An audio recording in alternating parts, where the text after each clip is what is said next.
So it's about 6:25, almost 6:30. Gonna get to set soon. Gonna grab some Starbucks on the way, meet up with a few other crew members, and then it's time for us to get ready and start shooting. So early morning call times, gotta love it. We have a few minutes before the shoot. This is definitely one of the biggest shoots I've done this year. We're actually doing it with a celebrity chef.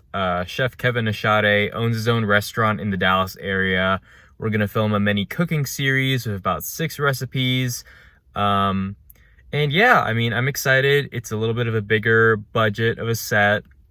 I'm actually bringing Jared from Lens of Jared to actually be my gaffer. So we have sound, we have a few other people, like we have a director, producer, and we have a gaffer. So that was just one thing I think we needed for this shoot, just to keep my mind off of also having to lights. We're battling sunlight. We needed something a little bit more powerful than the 300X. So I hired Jared to help us and make this look good. So about to go to set. Hey guys, it's been a while. This is a shoot I did back in April, I believe. This is one of the bigger shoots I've done this year. I was actually brought on to DP a cooking series with a Dallas celebrity chef, Chef Kevin Ashade. He actually was on Beat Bobby Flay, owns his own restaurant in the Dallas area, and our goal was to create 7 deliverables in 2 days. It was 6 recipe videos and 1 trailer for the series, which, to be frank, was a lot for a small team to do. But it was kind of necessary since Chef was only available on those dates. So it was kind of on us to just make it happen and just deliver. As we got to location and started to unload, the process was pretty long, I'm not gonna lie. We actually had 3 Sony FX3s on this shoot. 2 of them were on sticks and 1 of them we had on an overhead rig. Luckily, about a week before, we were able to do a quick little location scout. So I was able to find out where I would roughly put my cameras and find my camera angles. I'm not gonna lie, I've never filmed anything with cooking before. So it was kind of on me to do some research, look up other cooking videos, look up what other people have done online. And I kind of landed on a style that was like kind of a hybrid of the one-take cooking video style and also the Food Network professional video look.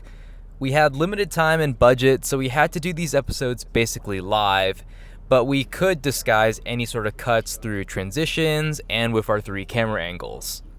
And I was actually really excited that the budget allowed for us to actually bring on additional people to our team.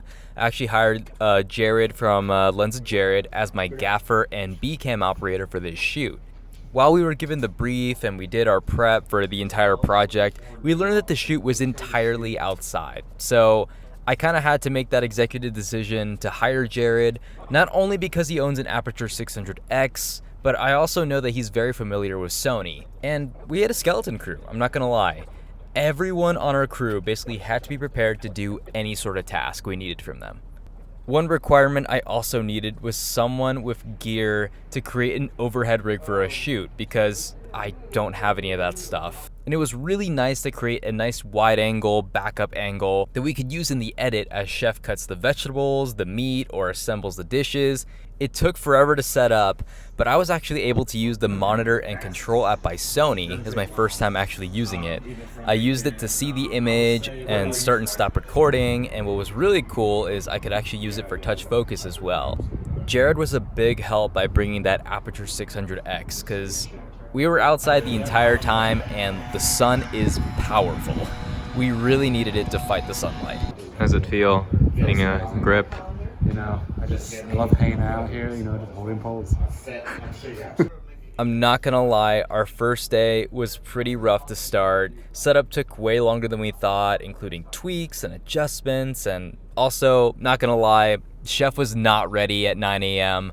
So our 9 a.m. start time was basically thrown out the window, and we ended up shooting closer to 11. We had a quick little meeting with Chef to prep him for how the shoot was gonna run, and then after that we kind of just hit the ground running. We had to deal with a ton of outside noises and sunlight, but the location that we had was awesome. The good thing is that the location was covered, so we really didn't need to deal with a bunch of harsh sunlight coming from above, because Honestly, I have no idea how we would have been able to do that. The budget would have had to be way bigger, would have required a way bigger crew. But luckily, there was a ceiling, it was covered, so we mainly used lights to just add some fill, and just to make sure that nothing was completely overexposed, and just to make sure he wasn't too dark in the frame. These episodes were done in pieces, since we had two different setups. One was in our prep station, and another was by the grill, since the theme for the shoot was entirely about grilling. So for the most part, they were done live. We rolled on all three cameras. I handled the wide camera, and Jared manned the tight camera, getting those sweet detail shots. After each episode, we also got some product shots, which I'm not gonna lie, were some of my favorite shots that I've gotten this entire year. Then no bullshit, this shot is like really nice. Love to hear it. Shout out to Jared for wearing all black and holding a huge reflector above him just to get the lighting looking nice. Another perk of getting to shoot the food content was also just getting to eat it. I for sure overate that day, just trying little bits and pieces of the recipes that we cooked throughout that first day. That's good. So today was very fast paced. It was very stressful. We had to deal with lighting issues, fighting the sun, background noise, so many things. So many things go wrong in video production. But I think the most important thing is that you just stay strong and you just push through. Today we filmed kind of half of what we originally wanted to get done for day one. But you know what? It's day one, technically a new location. We have to adjust cameras, we have to adjust lighting, we're getting everything set, getting prepared. And yeah, I mean, the first day definitely did go behind, but you know what? We're gonna come back tomorrow with a positive attitude. We know our lighting, we know our camera angles. It's gonna be easier for the chef as well because all the ingredients are there. He doesn't need to go to the grocery store, doesn't need to pick anything up. He's already kind of finding his groove. So yeah, we're just gonna pick this up tomorrow, but I am very tired. At least I got to eat a ton of great food. Yesterday was a long one, very stressful, but I'm feeling good about today. I think we've got our groove. We know where we're placing lights, how we're doing our camera. I think now we just focus on making everything go smoothly and making everything look even a little better than it did yesterday. So I'm excited. Gonna pick up another light stand and a sandbag because turns out we need it, and then head to set. By the second day, we were actually able to be a lot more efficient. We knew where cameras were, we knew where lights would go, and we also knew the style. Setup was way faster on day two, plus we were actually able to leave a ton of the gear at the location, so we saved time on unloading. This is such a nice pool. I'm so jealous of this house. We started day two with some quick intro segments where we had Chef introduce the dish to camera as part of the episode. The only problem that we had was that everybody in the neighborhood decided today was the day to get their lawn mowed. Literally, as they finished mowing one lawn, they would move right next door to the next house and mow their lawn as well. It was pretty ridiculous. It was a lot of starting and stopping and adjustments for lighting consistency.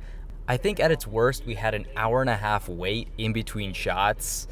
But, throughout that time, I was actually able to talk about Jared, about his experience as a freelancer and the other side of freelancing that people don't really see. And it's nice to have someone on set that is at a very similar level skill-wise, because I'm still figuring out this whole freelance thing myself as well. So it was nice to talk to him about it.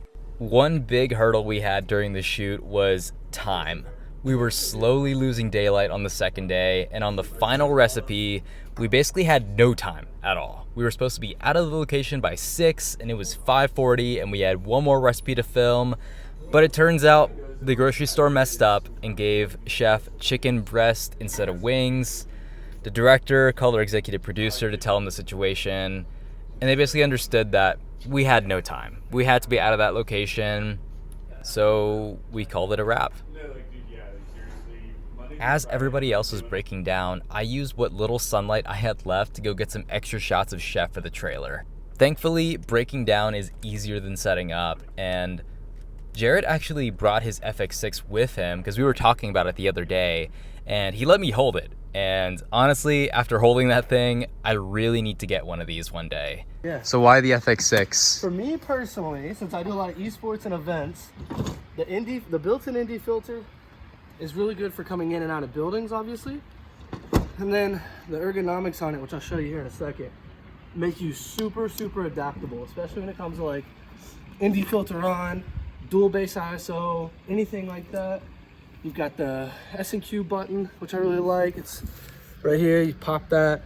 You know, everything you need is right here on the side. All these custom dials, you have your audio dials, plus the ergonomics. I mean, like, you just can't get away from the ergonomics. So I'll show you real fast why I like it. I got it. These are my super expensive but really nice looking batteries. Yeah. Also, I'm gonna preach about this. This is the Tamron 35-150 lens. I've been very curious about this lens. You're not getting a better lens than this, especially on this camera. Okay, watch this, see? Come on, monitor, turn on. There we go. Okay, really bright.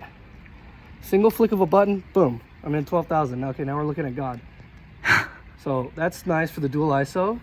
But one flick of the button on my finger, right back here on the thing, turn the ND on, scroll wheel, you can get wherever you need. Oh, I didn't know you can control the ND through the scroll wheel. Yep.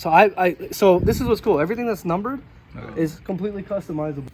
Anyways, all the numbered buttons are completely customizable. So for social media, I've got my social media marker on and off. Oh, that's cool. I don't even know what half these stuff are. But for me, it's like mainly number 4 is dual ISO. Yeah. With the dual ISO, if it gets too bright when the lights come up, if a team wins, I can just pop it. And then obviously there's a button behind the thing. So it's just like ND on, ND off. But then obviously you got the XLR. I don't know, it's just a very customizable running gun rig. And it's just like, you don't fall in love with it till you hold it.